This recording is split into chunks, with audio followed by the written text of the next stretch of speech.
From the Alliance for Camp Health, this is Elevate and Relate. I'm John Hamilton. Every summer, thousands of youth development professionals head to camps across the country. They are not just planning activities and managing schedules. They're building relationships, creating belonging, and shaping the experiences that children will carry with them for the rest of their lives. Sometimes, without even realizing it, they are doing some of the most important developmental work of a child's entire childhood. Today's show is about understanding exactly why that is true and what we can do intentionally to make it even more powerful.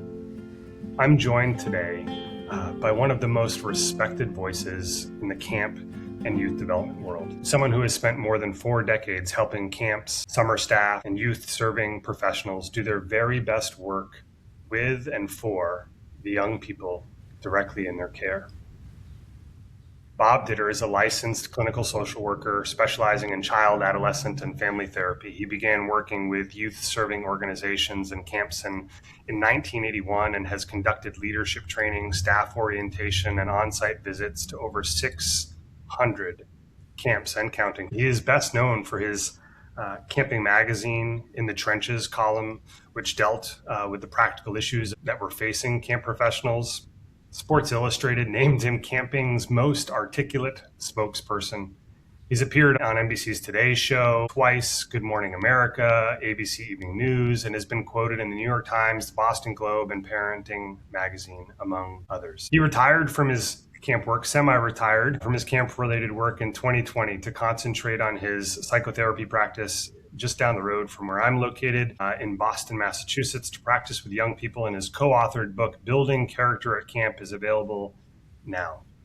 His newest publication, The Essential Pocket Guide for Day Camp Counselors, was released just this past February 2026. Most significant from my perspective of all of Bob's achievements is this ongoing ability to care, to be a kind human being. It's the essence of his practices that are offered to others. Not as I do, but do it in your own way. Bob's been a gift to me in my life, to many of you listening in today. And if you've met him or spent time with him before, then you know that today, what will be true for some of you who might be stepping into your first experience with him, that he will model that same care and kindness for the conversation we are about to step into.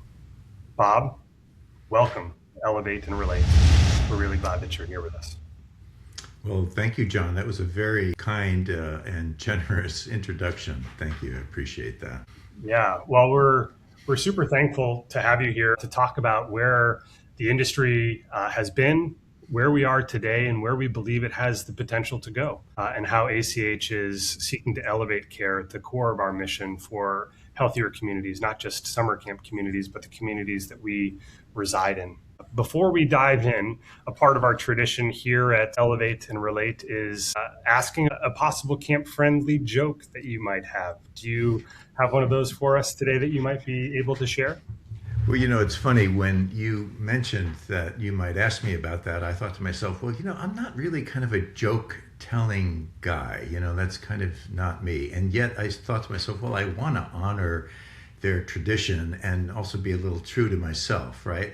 So I thought, well, I probably won't tell a joke, but because I kind of, I like to think about humor as like wit. Like wit to me is larger than just joke telling, right? That there's something that people can see the irony in something or the humor in something in different ways. And so I'm going to tell you something that I've said to staffs all around the country many, many times. And this is in the context of my saying to them that they're a role model, right? That part of the way that children learn is by mimicking everything that they see.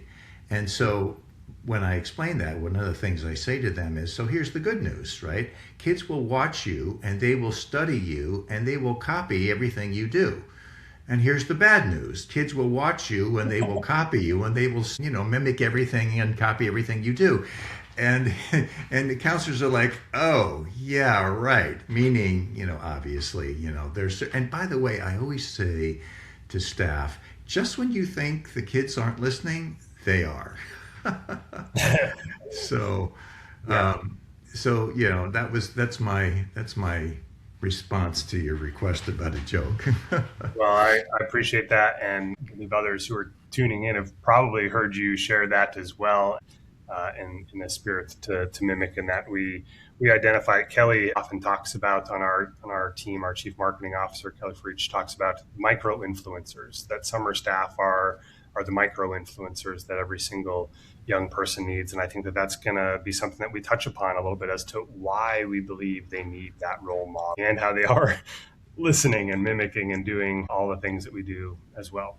Well, as we start today's conversation with a little bit of context, I'd like to offer some, just because I think it's going to help each and every single listener understand why what we were talking about today matters so much. I think a way in which you and I both, in so many dialogues, have discussed why camp is a solution that can be what every single child in America needs. We know that there's about 24 million school-age kids who don't get to have a summer camp experience. And I think we share the desire to make camp accessible for all. And so most people in our field have probably heard, Bob, of ACEs. You and I have both talked about it, adverse childhood experiences, and the original 1998 CDC study in collaboration with Kaiser Permanente was facilitated by Dr. Vince Felitti. I had the chance of meeting Dr. Felitti, meeting Vince when I was in San Diego overseeing the Camp Hope America program with Alliance for Hope International. And in the midst of that time, I learned more about the specific early life experiences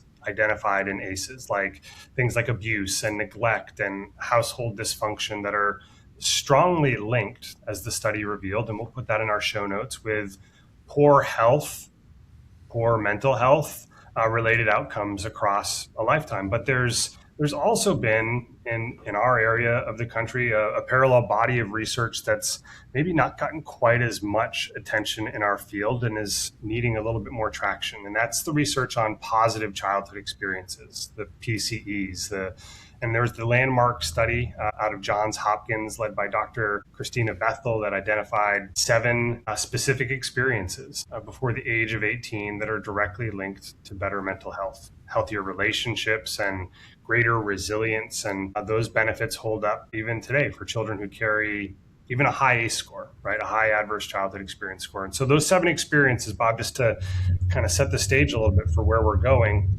are these. 1, feeling able to talk with family about feelings. 2, feeling supported by a family, a network during difficult times. 3rd is enjoying participation in community traditions, feeling a sense of belonging in the midst of school, their progression through middle and high school, really feeling supported by friends, peers, having at least 2 non-parent adults who display or offer genuine care. And then the 7th, is feeling safe and protected by an adult in the home.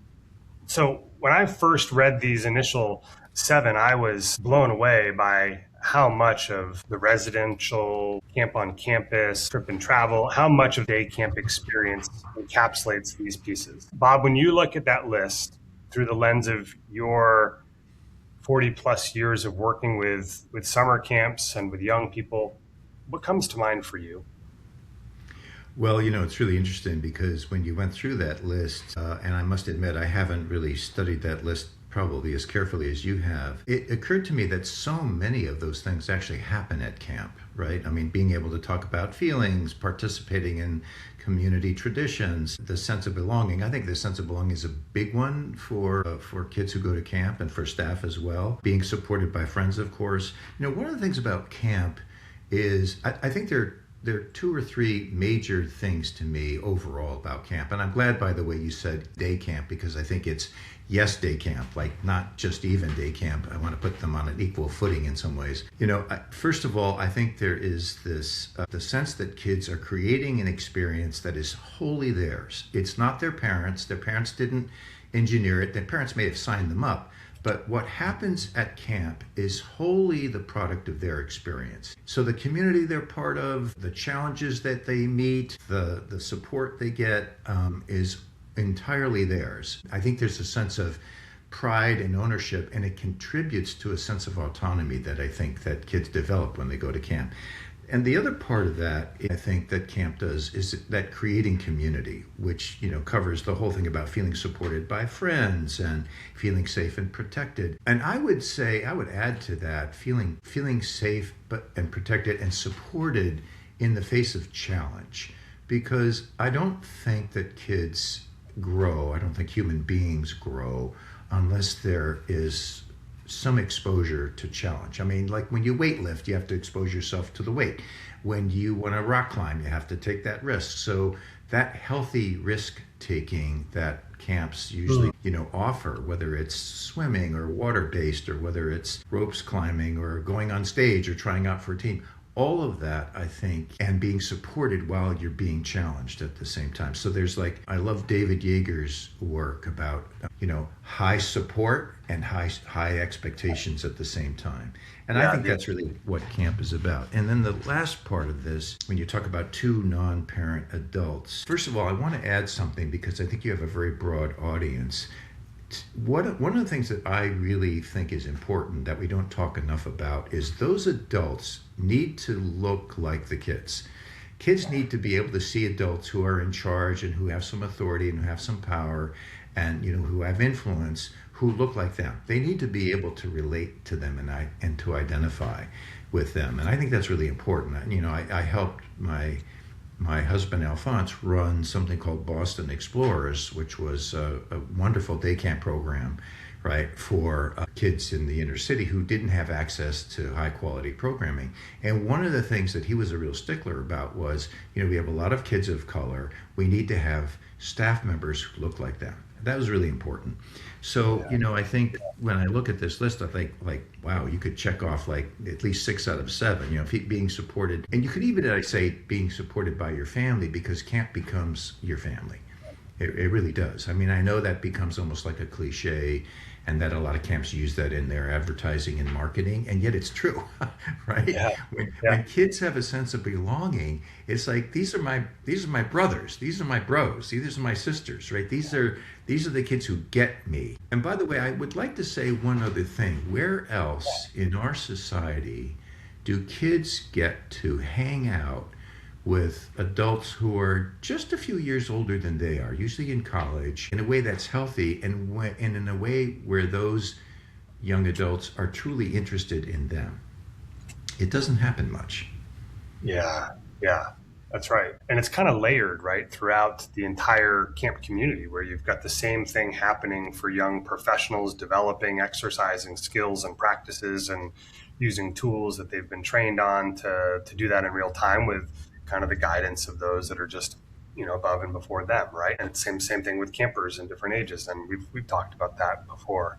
I think it's that high accountability piece from Jaeger's work to high support, and then where and how kids see themselves playing out that role within the greater arc of their own story is all a part of where I think these connections to camp and the positive childhood experiences is really striking to me. I think something else that you identified was the safety and the support that the community brings that. And what we've been learning a little bit in some of our Mesh Plus framework and the SEAL program that we have around that is maybe some camps believe they're offering the best in practice relational care, but others may not. They may not be completely centered on that, right? And so we'll talk a little bit more about that. But I think camp by its very nature seems to be a setting that we both agree on, that it's where a child can encounter, if certain safety and support or connection measures are being put in place, they can encounter multiple positive childhood experiences, sometimes all in a single day or a single session. And I want to talk a little bit more about that as we progress. But first, I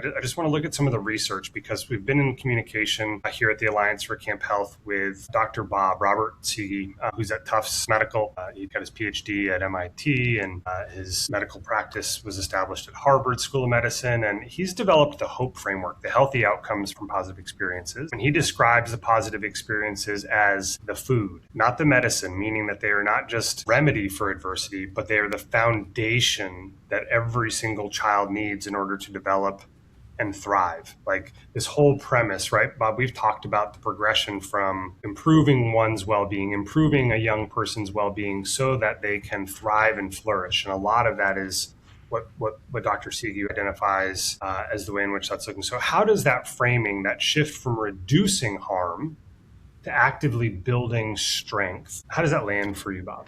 Well, it's interesting because when you said that, it's food, it's not necessarily medicine. I think that really resonates with me because it's interesting when I think about the work, the therapeutic work that I do with kids and teenagers. A lot of what I'm doing is in fact nurturing, right? It's feeding. It's not, it does in fact address and remedy some past trauma or anxiety or depression or whatever, what have you. However, it's all nurturing. It's all about growth. It's really all about growth. And so, is that growth to try to heal a wound or to heal a traumatic experience? One of the things that I think I had to really kind of reckon with as a therapist was I can't undo some kid's trauma, right? I can't do that. That's going to be there. What I can do is layer on top of that these positive experiences. And, camps have so much more at their disposal in terms of what they can do with regard to those experiences than I can do in the office. But just the power of being understood, right? Just the power of being seen. That's nurturing. So that really resonates with me. It's we might want to call it medicine, but look, I was just in the garden planting, right? And when I put food onto those plants, it is like medicine. What is medicine really? Medicine to me is just nourishing. So I love that. I love the way he talks about that. I hadn't really heard that before. Yeah, we believe that it's part of the healing. I believe that when we're looking at restoring hope, whether it's the science of hope or as he's identifying it, the healthy outcomes from positive experiences, that we are going to restore it by healing our world, by looking at the ways in which camp offers guidance for a healthier community. That's in the essence of our mission. But I think, I'm intrigued by this thought. I want to look more specifically at some of the PCE related pieces that we started to look at. But before we do, we've established this Mesh Plus SEAL framework in communication with folks at the American Academy of Pediatrics and the American Psychological Association. They've said there does need to be some type of standard. And if we're trying to get to a spot where we could potentially say if it's food, not medicine, or if it's what kids need to be able to heal and to offset some of the long-term health ramifications, if camp is a public health solution, then there needs to be some structure to make sure that the organizations are indeed upholding a certain level of care or standard of care. So we've established an outline and a framework,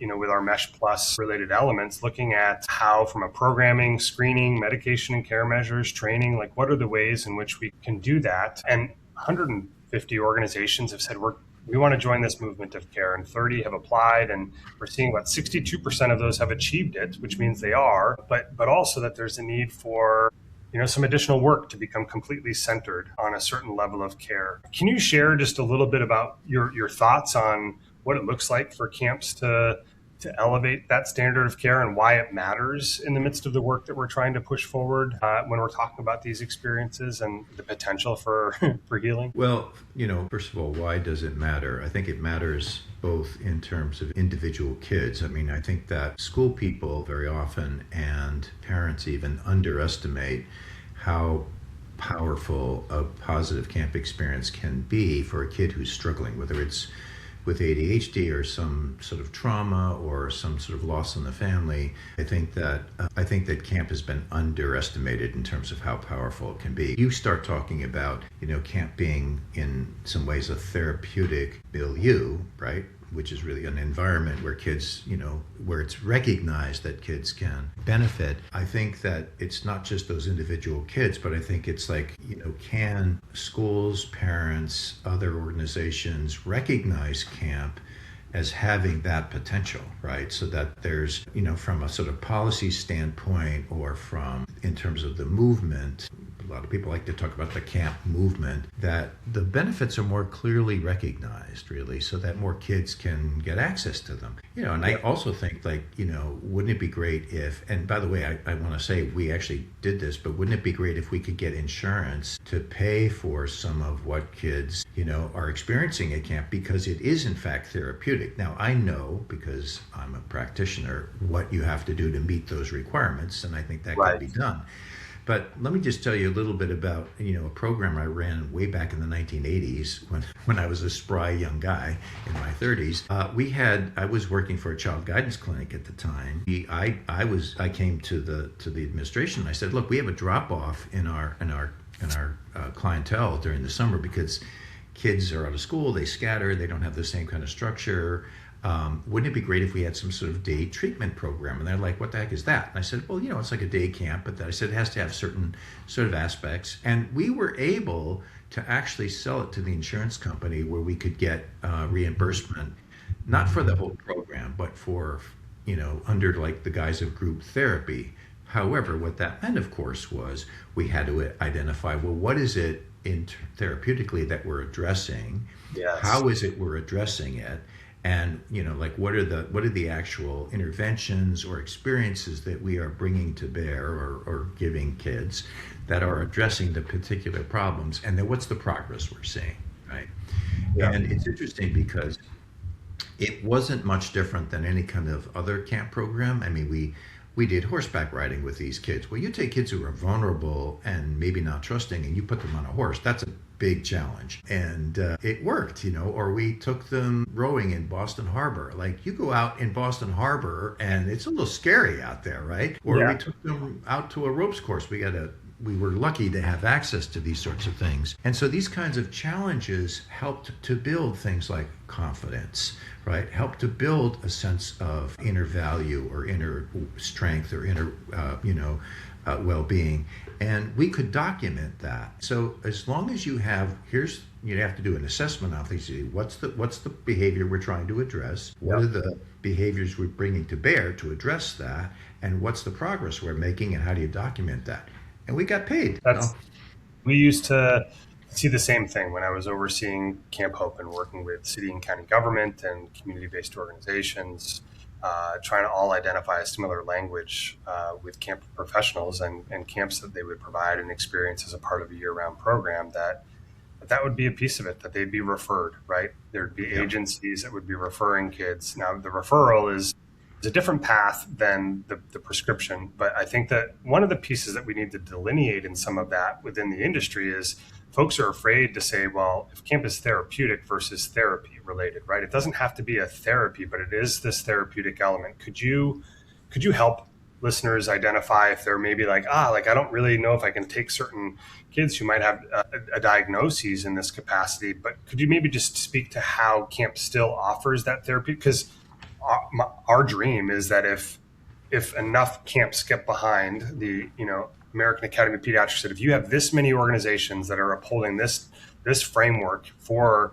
the types of care, then we know that there's the safeguard where we could say, we could prescribe this.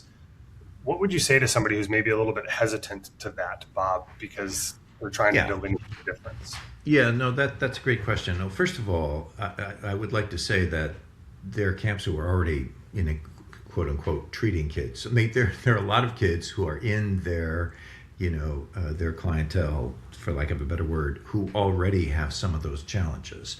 And and there may be haphazard kind of approach to helping those kids, so that if you put certain supports in place and also helped kids reflect on, like one of the things we do is journaling and helping kids reflect on.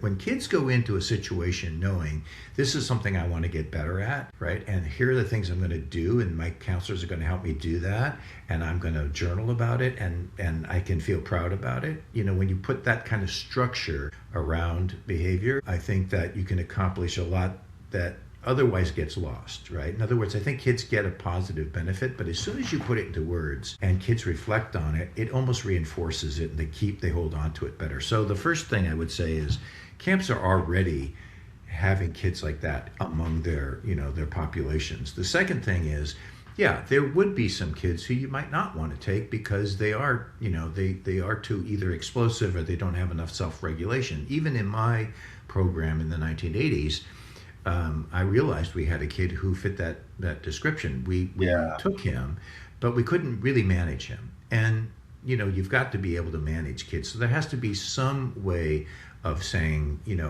is this kid really a child we can adequately and safely help or not? And we could come up with ways to delineate that, right? We already have a ready for camp kind of format. Prerequisite form of sorts. Yeah. Yeah. Yeah. Yeah. To help kind of work through that process to say, are you ready? Yeah, I really appreciate the framing of that and where and how there are a lot of ways in which we already are in that space. I know we're going to get into talking a bit about your care framework here. Before we do, I want to look more specifically at where and how camps are probably or could consider upholding some of the positive childhood experiences to really offer these pro-beneficial factors that allow a positive childhood experience to offset some of the potential health ramifications of all of the adversity that young people are up against. So let's go through some of these. The first one that jumped out immediately, and you touched upon this, was having at least two non-parent adults who genuinely care, right? So, you talked about that within the joke coming into the time. It's the mimicking, the modeling, the influencing. For a lot of kids, camp could be the first time that they encounter a caring adult who's maybe not a parent or teacher, coach. How do you think that summer staff, I'm intentionally using summer staff because at ACH we're trying to break that mold of counselors because they're not certified counselors. And if we're not asking them to do that, we want them to recognize where and how their staff role matters. So how do you think summer staff and that relationship through that lens is a part of that two non-parent adults genuinely? It's interesting about that. I have to say it's not only adults, right? So let's take an example of a kid in a camp down in New Mexico who's incredibly homesick.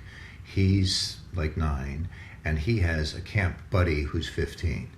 And that camp buddy is like, I was homesick too, and it's okay, let's go fishing.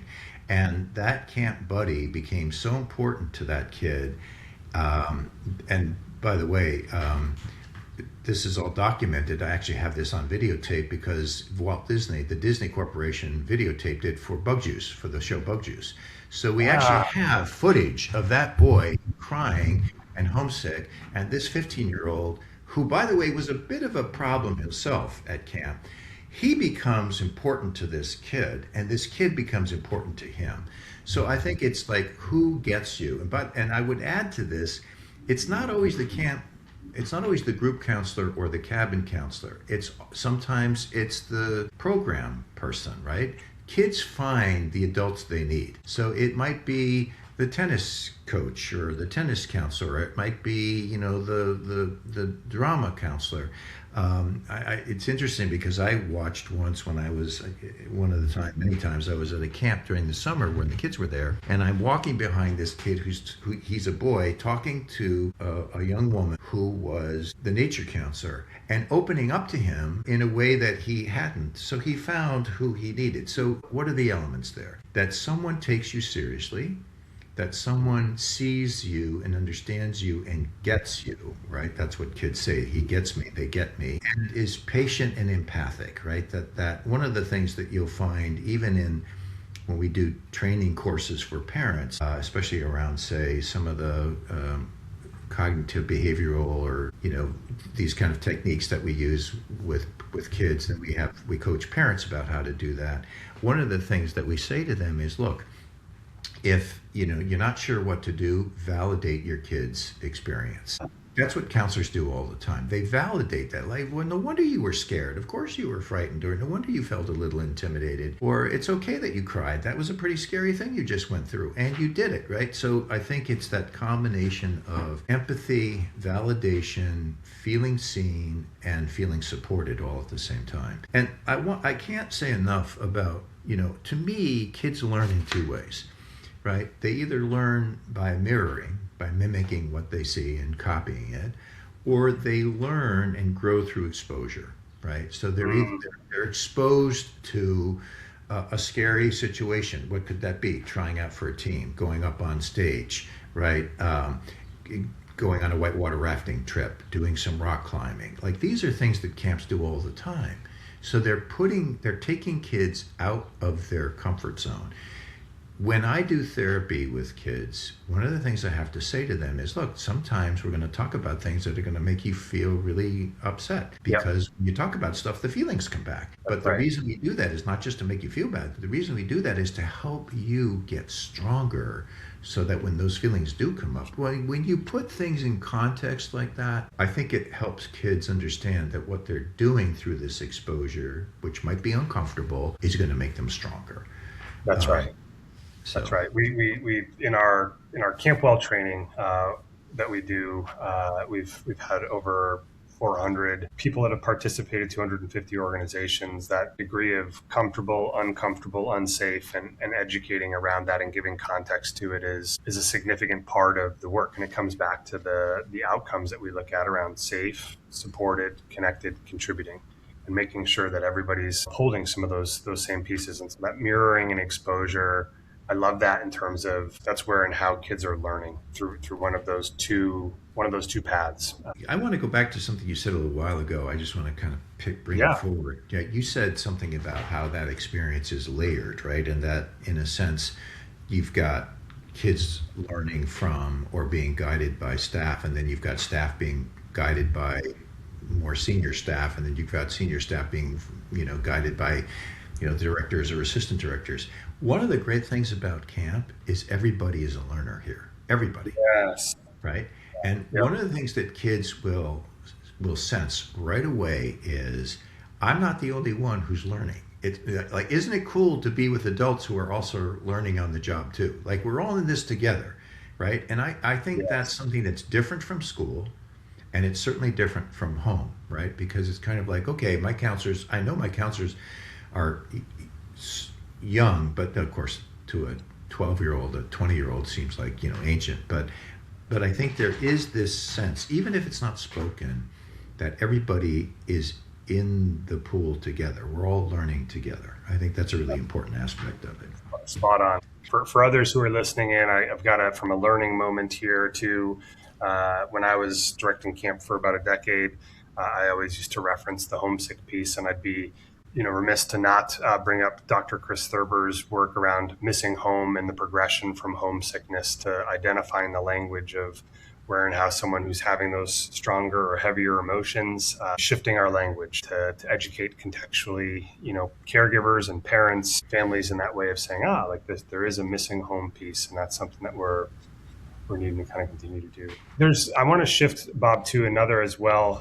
You've written and spoken a lot about what you call money in the bank. I've heard you kind of talk about that with campers and this idea that a genuine connection and relationship building is what gives a counselor the credibility, the currency to actually influence a young person.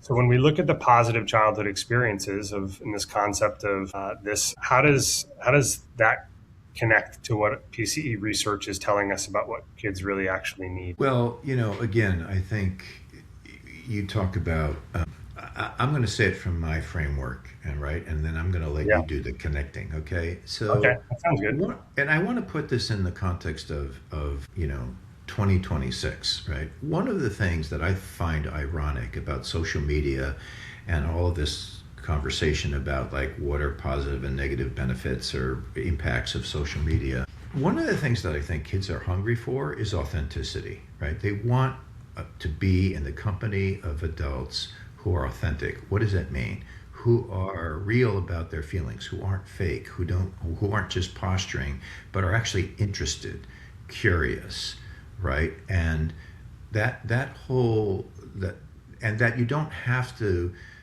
be someone other than who you are for that person to be interested in you. You don't have to pose, right? Mm. Which is what so much of social media is. And then to me, authenticity is the opposite of posing. It's being who you are. And one of the things that I like to say to teachers and counselors is, and frankly therapists, is our job is to help kids be who they are. right? To step in more fully into who they are, right? So Yeah. to me, authenticity piece is important. And I, when you talk about feeling safe and protected, you're not going to trust somebody, because money in the bank is really about how do you develop that trust? How do you Mhm. develop that history, that consistency where kids feel I can open up to you, I can be honest about what I'm really feeling, and you're not going to criticize me. You're going to help me identify what my feelings might be and put words to them. So a lot of the things that you're talking about feelings, participating in a community, having a sense of belonging, that all comes from that authentic, curious, interested, appropriately interested adult. That's a key. That's a key word. So I think in trying to connect to some of the positive childhood experiences, I'd identify some of what you're kind of the appropriate, right? Like in terms of curiosity, interest, authenticity. Dr. Becky Kennedy, who authored Good Inside, and on a recent podcast was talking about the evolution of caregiving from an emotionally mature standpoint, that a part of the way in which we're going to change the future is by helping kids understand how to be emotionally mature in the midst of their developmental phases. It involves these pieces, the noticing, the seeing, and that's done in those ways. So I continue to look at these positive childhood experiences as helping summer camp professionals see that what you're talking about there is it exists in a lot of what's being done, but it's being more intentional and providing more specific context to how these pieces are playing out. And that's for summer staff as well as for the campers who are participating in it, that, yeah, it may exist in some capacity, but if you're not calling it out, if you're not naming it and taking space within the camp day, within a day in the life in the setting of camp, then you might be missing opportunities for that appropriateness to develop and for the currency, the transaction to fully take place in the pro-beneficial ways in which it can. I think what you're saying is really important, and I think this is one of the things that camps traditionally have not been very strong on, right? In other words, that they'll go through the day and kids will accomplish a lot and they'll achieve a lot. It might be in the pool or in the waterfront. It might be sailing. It might be again it might be owning up to something. It might be in the cabin. It could be anything. And it doesn't get acknowledged. There's no reflection. And I think one of the things I think Outward Bound did really well was like, how do you reflect on the experiences that if we're going to give kids challenge by choice and we're going to take them out into the wilderness and they're going to grow, how do we help reflect? And what's important about reflecting is that you get to build on the growth, right? That you hold on to it. I mean, the way that we make sense as human beings out of our experience is through language. That's the only way we can hold on to things. And and in terms of mastering our feelings, meaning like we're running our feelings, they're not running us, right? It's that name it to tame it. It's true. It's like if you can identify it, you can see it, and you can name it, then you can begin to tame it. What does that mean? That you're in charge of your emotions and your impulses, and they're not running you. I'll actually say that to kids, right? It's like, I'll say that. I'll say like, oh, you know what? Your feelings are running you. We need to help you run your feelings. Yeah, And kids like that. That's kind of they kind of like that. That's a non-shaming way of saying we need to help you develop impulse control, right? Or self-regulation, right?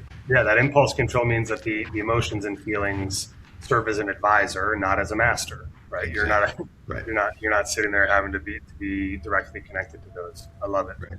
I think something that you're talking about, you answered one of the other questions that I had about the positive childhood experiences in terms of this sense of belonging and this sense of community, because camps are so rich in tradition and so rich in kind of the ceremonies, the rituals, songs, those pieces that I believe that there's a way in which we are cultivating that, but the reflection piece, I almost believe that it's a way of how are you anticipating? Like if I'm a young person, I go back to, I was at a day camp, I was at sports camp and family and overnight. Like I was very fortunate in so many ways to have a myriad of those different types of experiences. And I believe that I'd come out of that, not just more excited to have more of a camp experience, but because I knew that all of those things were going to change the way in which I approached life in my school, in my community, on my teams, or within choir group, or and I think that reflection that you just touched upon is so key, that would transform elements of our industry. We're looking at the transition of care, trying to propose things right now to different system level change, where information is passed from school to after school to summer in a way that we would have information. And so I just think about that power of reflection. If a young person, if a summer staff member is leaving, the way to maximize a positive childhood experience is that reflection, not just while they're there reflecting on the experience they've just had, but thinking, how will you reflect upon this in 7 days from now, in a month from now? What ways will camp continue to impact aspects of your life? Because I think that brings about healing to what you're talking about there with that act of reflection. Yeah, I think you're touching on a bunch of different things there all at the same time. One of them is, how do you kind of take this home with you? How do you make it last? And how do you build on it? And by the way, I want to say there are some very simple ways to do that, and there's some more complex ways of doing that. Let me give you an example. So when we had Boston Explorers, at the end of every single day, and this was something kids came to look forward to, we would get back to base camp. So basically Boston Explorers, the city of Boston was our campground, and we had a home base, right? So we would go to the tallest buildings, or we'd go out into the waterfront, or we would go to a Boston Harbor Island, or we did all kinds of stuff. But we would come back to home base and we'd circle up. We'd have circle up time, and every kid knew it. And you could share one of two things. You could share what was something, what was the highlight of your day today? What was the most exciting or best or wonderful thing that happened? And was there someone you wanted to thank who helped you in some way or supported you in some way? And kids would do that. We would make it clear which we were doing.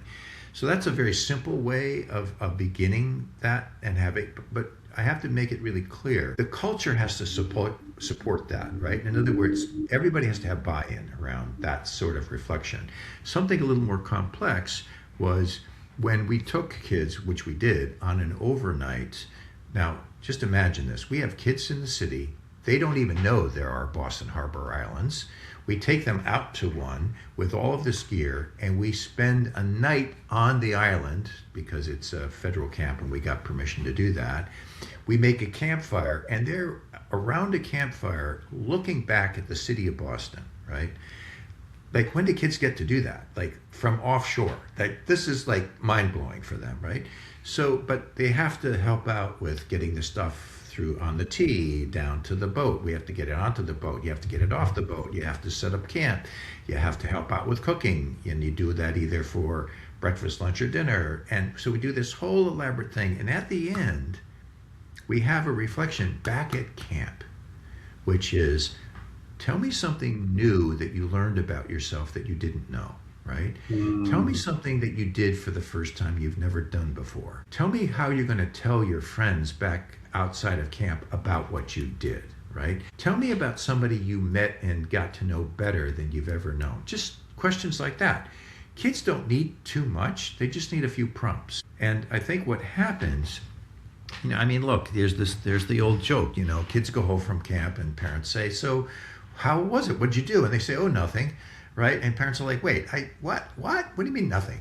Because that's how kids are. But if kids have had a chance to reflect, when parents ask that question, they'll say, we had this great trip and I learned about this new kid that I never knew before, and it was really interesting. And I found that we shared this same experience, stuff like that, which is to your point about how do kids hold on to it, not just today, but a week from today or a month from today? Like, how do they internalize this and make it a part of that layering over of some of the trauma they may have experienced? And by the way, I want to add one thing, because again, I think you have a broad listening audience. One of the traumas that we don't talk enough about in this country is poverty.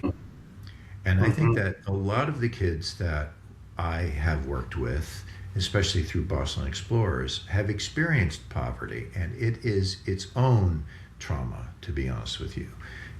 And when you have to make choices about, like, are you going to eat, or are you going to buy tennis shoes for school, or are you going to go get your tooth taken care of? Well, if we do that, that means we don't, have meat tonight, whatever. I think that we We don't talk enough about the impact of poverty on child development, and that as an adverse childhood experience. Yeah, yeah.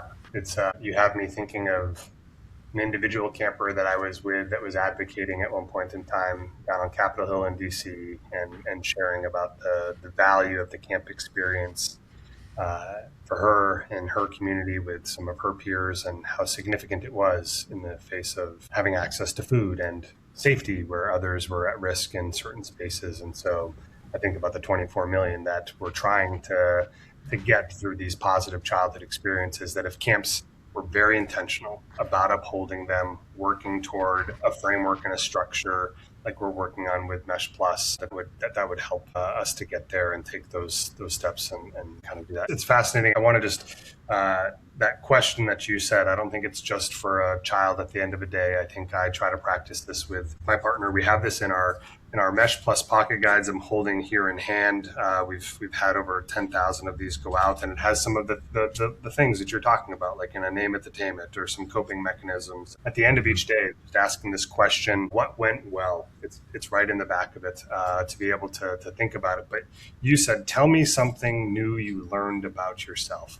I believe that's a question that I'm going to continue to ask myself and other people in my life. And if it's not beneficial to just a participant in one of our camp programs, I believe it would be beneficial to us. So I think that's a significant piece that you've offered there. Yeah, one of the things that we found was really valuable too was tell me something new you learned about someone else in the group that you didn't know, right? Mm-hmm. Because again, it's like that creating a connection outside of yourself. And I think there's something very, very beneficial about that there's something very empowering, not just in terms of building the community, but in terms of kids being able to have better perspective. Like, there's a kid that I always thought was kind of a bully, and I got to take a walk on the beach with them, and there's a whole side to them I didn't know, which is like, yeah, and there's a whole side to you that came out in learning about that kid, right? So Yep. that's another question that we really like to use at Boston Explorers. I'd like to add one other comment. It's been on my mind since we started, which was, I think it was Kelly you said who said something about, camp counselors are these like micro influencers. Sometimes they're more than micro influencers. I have a young fellow in my practice who is going off to camp. In fact, he's going off tomorrow he's going to be a group leader. He's very excited. He said something to me about like, well, maybe I'll have some place a small part in helping a kid develop self-confidence or grow or something. And I said to him, I called his name and I said, maybe not such a small part, maybe a big part. Because think about your own experience, and he did. And he had a counselor he's had several counselors who've had a real big impact on him. And he's like, oh yeah, you're right. Maybe it isn't such a small thing. Like, let's not underestimate how powerful that can be. Yeah. Just reflecting on that as we're sitting here in it, I appreciate that thought for sure in the story there. I think that's a piece for each of us, that there's somebody who's helped to shape the way in which we look at the work and how it continues to unfold. I want to ask just a couple more questions. One, for those who are familiar with your care framework, the connect, ask, respond, or redirect, the encourage or engage, that guiding principle, connect before you redirect. For those who are aware of it, those who maybe are just hearing about it for the first time, your care framework in terms of that connect, ask, respond, or redirect, and encourage or engage. What is the overarching theme? What's the core insight behind it, and where it came from, and how does it offer something practical to somebody that's tuning in and thinking about their practice of delivering health services and or programming to young people? So let me start with the whole notion that we don't control kids' behavior, and we don't control kids, we influence them. Mm-hmm.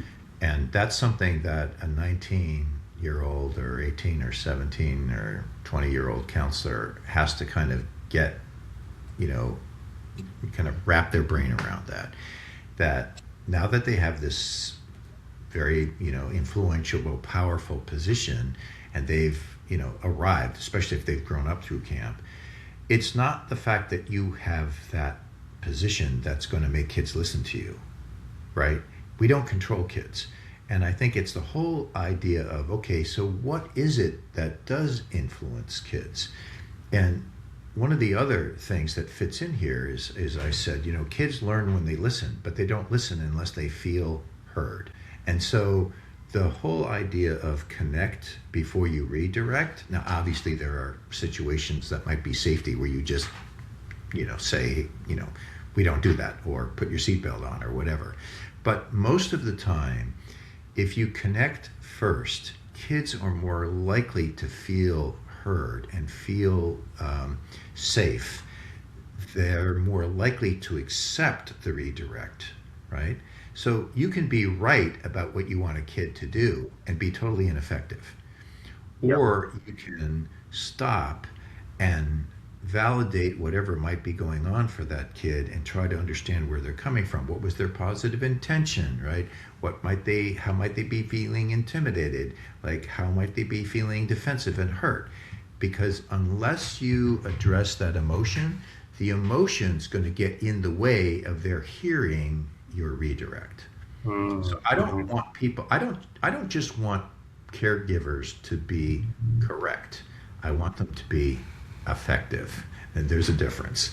And the effectiveness is what brings the influence that then, can change the trajectory of the path that a young person's on. I love that understanding of where and how they're seeking to listen, right? A child's going to listen once they feel heard, not vice versa. So Yeah, otherwise they feel either coerced or controlled or misunderstood. And so your very good message isn't going to get through. It's going to be interfered. It's going to be blocked by an emotion they're not telling you about. which And is so, which is super hard when someone's just trying to fix something that might be a problem versus listening to where and how the problem might be coming from somewhere else, which that's I right. really, really value. Yeah, Uh, we might, by the way, just to add on to that, we might go about trying to fix a problem and find out it's the wrong problem because we didn't listen long enough to find out what the real problem was, right? spot on. That's right. That's right. I would love to know as we're getting ready to wrap up with this Mesh Plus framework, trying to elevate care and uphold these positive childhood experiences. Yeah, where and what you would say to organizations that we're working with that would maybe be considering stepping into it to kind of do this self-assessment to see if they're upholding the highest level of care. What would your encouragement to them be in the process to see if they're implementing or centered or aware? How would you encourage them to take those steps? Well, part of what we're talking about, John, and you actually said it a few minutes ago, is doing what they're already doing, but doing it more intentionally and maybe even more consistently. So the kinds of experiences that they're providing, right? Putting people in the company of caring and positive, appropriate adults, giving them, challenges that help them grow, but with support, in other words, that high expectation and high support. And also, high expectations for participation in the community. There's certain ways we expect people to act in the cabin Yep. with each other, right? And that we support that and we recognize that and we point that out. So I think camp people are doing these things already. I think they're maybe not doing them as consistently as they could be, or without as much intentionality as they could be. And maybe certainly not reflecting on it even. Like, okay, we do these things well. How can we do them even better? How can we do them more consistently? How do we support staff while they're doing them? How do we support each other? Like, I think those are. So my encouragement is, there's a reason camp is so powerful already, right? It's got all of the elements naturally that have evolved, frankly, over the last 150 years of practice. I think it's, can we be more consistent? Can we be more intentional? And can we document it a little bit better and support each other in doing it even better? I love it, Bob. Thanks. I think it's like that visual of baking a cake. Are we all using the same ingredients? The magic of camp is not something special in so many different places. It's are we using the same ingredients to try to bake the same thing? the same results, because that's going to help the rising tide. We're going to lift all the boats in the industry, can become more prominent as a solution to so many of the challenges that we're seeing. Bob, I think we're in a spot where I know we could keep going for another 3 or 4 hours and probably not run out of things worth processing. I'm so thankful for your time. As we close, I want to just give you the floor for camp professional, behavioral health specialist, healthcare providers tuning in to this episode on their drive to work, or in a spot where in a couple of weeks their first session's opening. We know that we're on that threshold into summer. What's one thing that you would want them to carry with them most in this summer? That's a great question. I think in this time when we have a lot of doubt about can we create community that is supportive and meaningful to people, I think we need examples of times when we've been successful or when camps have been impactful with kids. So I think it's like, can we go back and find the stories that exemplify the positive impact that camp has had on particular kids, or even on you yourself. And when it comes to just caregivers in general, I think that we sometimes underestimate the impact, and we don't find out until many years later sometimes, and sometimes we never find out. But I think it's don't underestimate how important it is that having that relationship, that caring, interested, appropriately curious relationship, how impactful that can be on young people today. I think they're hungry for it. I really do. Bob, thank you. Thanks for the care you've offered to this time today. Thank you for the interest that you've brought forth, the authenticity. I know that your generosity for all that you've done for the field, for everything that you've contributed to this dialogue, and to my own life. It's been a privilege to be with you, to have this time. For our listeners, we will have links to Bob's work, including the care framework. We're going to have the keys to your camper tool, building character at camp, and the essential pocket guide for day camp counselors. We'll have all those in the show notes, as well as some of the other references to ACEs, to the Johns Hopkins PCE study, the HOPE framework with Dr.